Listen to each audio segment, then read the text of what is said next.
អូខេបងប្អូនឥឡូវនេះខ្ញុំបានមកដល់ព្រែកទាល់បាទគឺយើងបានមកទស្សនាបាទជាមួយនឹងបាទកន្លែងព្រៃអភិរក្សនៅក្នុងព្រែកទាល់ផងដែរគឺយើងត្រូវការចង់ទៅមើលសត្វគ្រប់ប្រភេទគឺយើងត្រូវការទិញសម្បត្តិទូកតែសម្បត្តិសម្រាប់ខ្មែរយើងគឺសម្បត្តិទូកទេតែសម្រាប់អត់ទេយើងមានសម្បត្តិទូកផ្សេងហើយនឹងសម្បត្តិផ្សេងចុះសម្រាប់ទូកមួយគឺតម្លៃគឺ$40បាទ$40ក្នុងទូកមួយចុះបងប្អូនចង់ដឹងតើទៅខាងក្នុងនោះតើមានទេសភាពហើយជាមួយនឹងបរិយាកាសសត្វច្រើនបែបណាឥឡូវចាំតិចទៀតយើងទៅទស្សនាជាមួយនឹងវីដេអូរបស់ខ្ញុំទាំងអស់គ្នាផងដែរបាទចង់កុំភ្លេចដែរតិចទៀតយើងទៅតាមដានតើនៅក្នុងព្រៃអភិរក្សរបស់គេហ្នឹងមានសត្វច្រើនដែរឬអត់ឬក៏ទេសភាពយ៉ាងម៉េចខ្ញុំក៏ចង់ឃើញអ្នកក៏ចង់ដឹងទៅបងប្អូនក៏ចង់ដឹងឥឡូវយើងនឹងទៅទាំងអស់គ្នាដោយថាថ្ងៃនេះយើងទៅមានសមាជិកមកបន្ថែមមកចំនួន2រូបហើយនឹងបងតកងបាទពីសៀមរាបមកមួយរូបដែរបាទចឹងនៅព្រែកទាល់នោះគឺនៅខេត្តបាត់ដំបងណាបងប្អូនបាទហ្នឹងហើយបាទឥឡូវខ្ញុំសុំសួរបងតិចឥឡូវដែលបងអូនទិញសម្បត្តិទស្សនាហ្នឹងចូលទៅដល់ដឹងតែមានសัตว์មើលទេបងចាបងតានីព្រោះអីនេះចូលដល់រដូវខែដែលសัตว์គាត់ចូលសបុកណាហើយពូសัตว์ចូលទៅក្នុងសបុកច្រើនហើយណាមួយគឺចូលទៅទីហ្នឹងគឺនិយាយរួមគឺយើងឡើងទៅមើលលើពោះដល់ពេលឡើងទៅយើងមើលទៅឃើញសัตว์ច្រើនមែនតើណា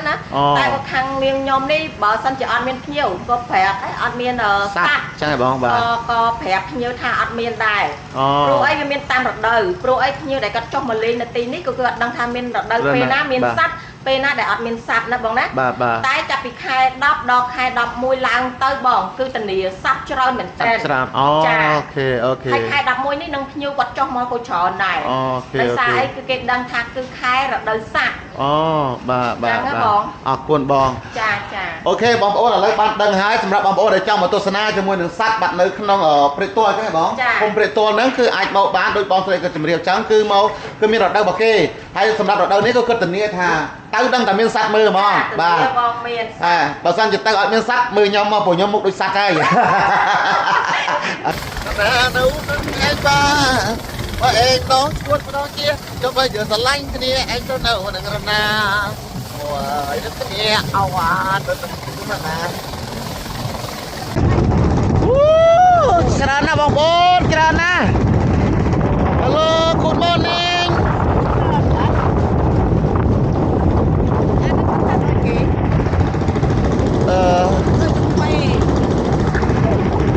ច្រើនណាស់បងប្អូន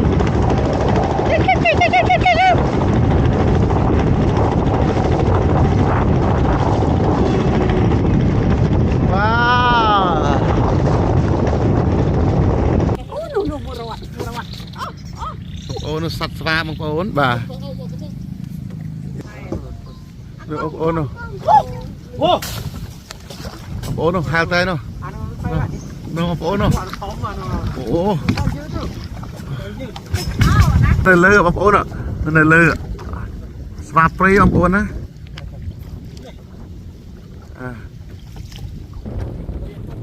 តង់សរេកូនតង់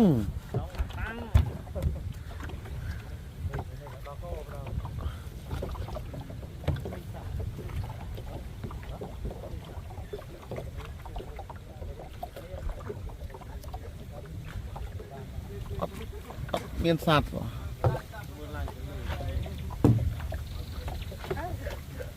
បងជំរាបសួរបងអូខេ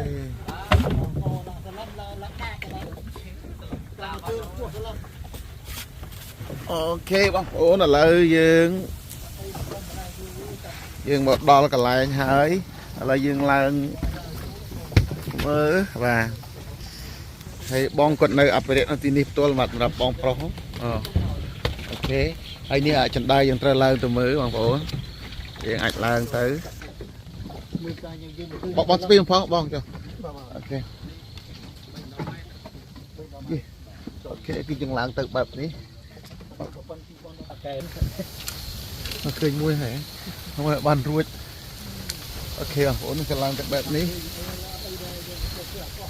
អូខេ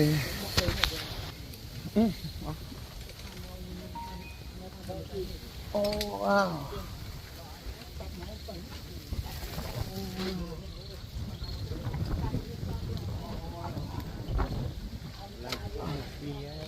โอเคจึงlàm đòn lưới bóng ổn và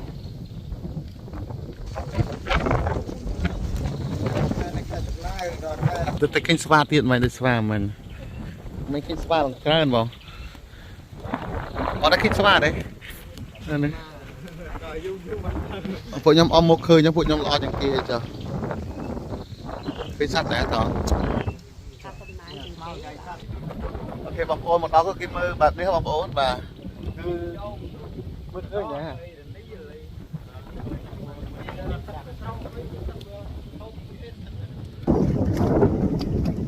mua giả sập bộ đó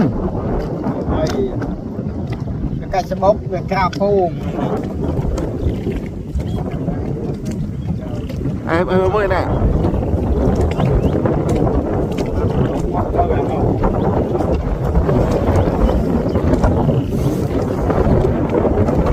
em mới giả sập bộ rồi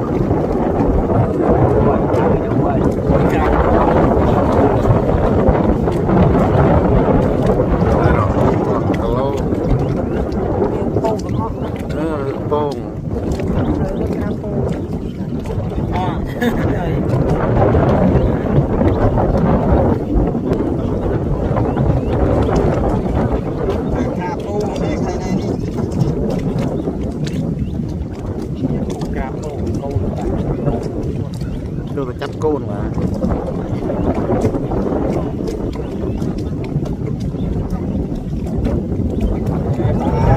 hay bà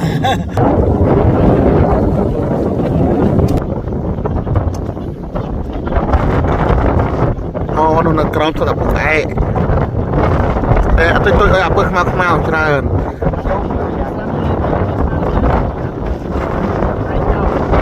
đó cái gian từ đó đây cô ta hai chính cái clip cô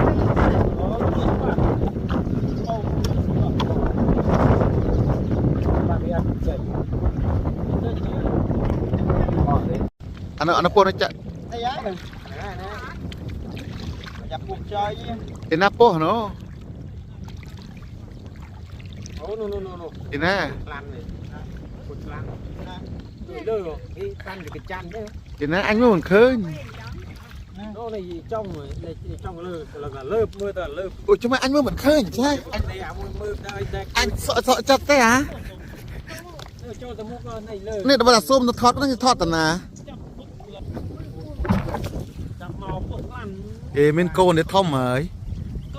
men côn thế mà rồi đây là đang bán cái lại video chứ cho bỏ đi bài bong thằng nó không mấy bong thằng này chạp là cái để tao muốn tiếp bong cho ông chọn tao muốn tiếp khát tao muốn tiếp tôi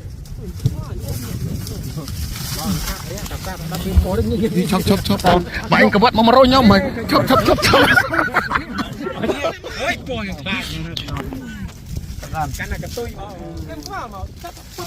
bằng căn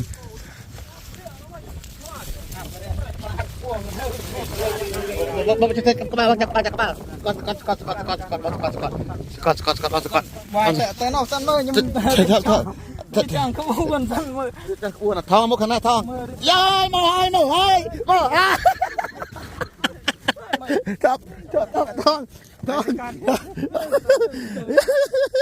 Anh thọc cả thế. Anh tao nói. Anh ơi.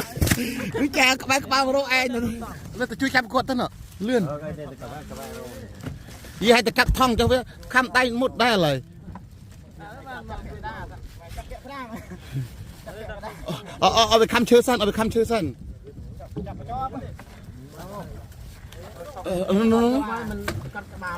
Nâng, ok. Sao căn mưa sân. Wow, bang pon ra. Pon men tan harga, pon men harga dah pene men kepul kham kene ngop bang pon. Bat na tele no pon na, ba kepul kham kene ngop. Keneខ្ញុំសូមប្រកាសដល់បងប្អូនបានដឹងថានៅទឹកទន្លេក៏មានកពើដែរបាទហើយខ្ញុំនៅពីក្រោយខ្ញុំនេះគឺសាកសពកពើបងប្អូនបាទតែថាវាប្រយុទ្ធគ្នាបាទកពើក្រៃថោងបាទតែខ្ញុំកុហកណាខ្ញុំឲ្យមើលបាទគឺថា បាត់ទៅพูดដល់ចលែកមួយគឺប្រទេសសាកសពកំពើបងប្អូន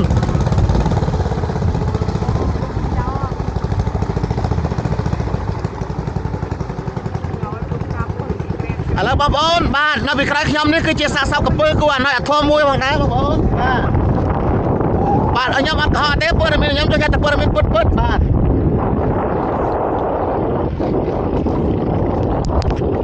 ហើយចាំមានខ្សែកំពើទៅចំខ្សែអូចុះ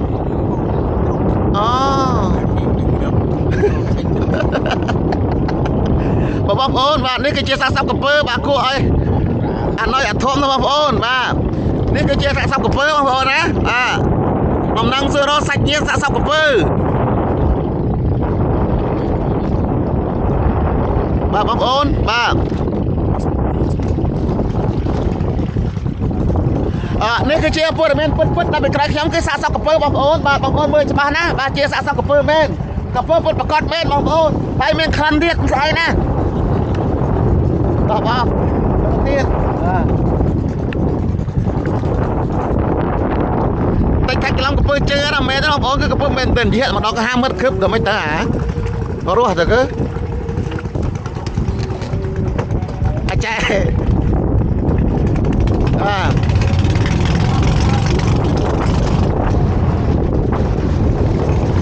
មកហូបបាយចូលមកណាមកញ៉ែបងប្អូននេះពូហោបងប្អូននៅវគ្គបាយហើយបាទមកមើលសัตว์បាទឥឡូវសัตว์មានច្រើនឥឡូវយើងអស់កម្លាំងយើងបាយសិនតាមគួយទៅមើលទៀត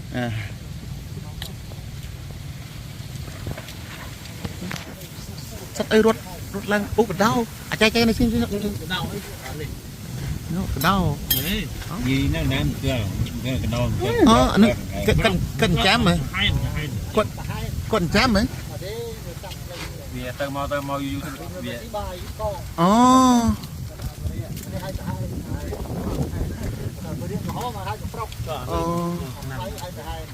ទៅបាត់ទៅចុះមិញបាទអរគុណបងបងដែរបាទសម្រាប់ពោះនៅនឹងចានហ្នឹងមិនមែនពោះថ្លាន់ដែលយើងចាប់ទេណាបងប្អូនបាទសម្រាប់មហូបពោះនេះគឺជាពោះកញ្ច័ន្ទទេបាទពោះកញ្ច័ន្ទដែលខាងបងអភិរក្សក៏ស្លោហូបចឹងទៅយើងដល់ញ៉ាំនៅទីនោះគឺគាត់ដួសឲ្យមួយចានបាទសម្រាប់ពោះថ្លាន់ដែលយើងចាប់យកមកលេងទេបងប្អូនគឺលេងនឹងដីគោកដោយសារនៅទីនោះវាទឹកជ្រៅពេកបងប្អូនបាទចឹងអរគុណច្រើនសម្រាប់ការតាមដានទស្សនាជាមួយវីដេអូផងដែរបាទបើសិនជាបងមានបំគល់បំណងចង់ទៅមើលសัตว์ណាបងណាឬក៏នាំភ្ញៀវទៅមើលបាទនៅខែ12ខែ11នឹងគឺថាពុះពេញទៅដោយសัตว์ច្រើនត្មងបាទពិតជាត្រូវមាច់ត្មងចឹងបងសម្រាប់បងដែលចង់មានបំណងចង់ទៅអាចទៅបានសម្រាប់ខ្មែរគឺអត់គិតលុយទេគិតតែថ្លៃទូកបាទសម្រាប់ជនជាតិម្នាក់$10ណាបងណាសម្រាប់ទូកជិះទៅមើលគឺ40រៀលផងដែរបាទអរគុណបាទជាមួយនឹងការទស្សនាវីដេអូនៅព្រែកទាល់កុំភ្លេចរងចាំទស្សនាវីដេអូជាច្រើនទៀតបាទពីខ្ញុំបាទផងដែរមី Cambodia បាទឬក៏មីខ្មែរបាទ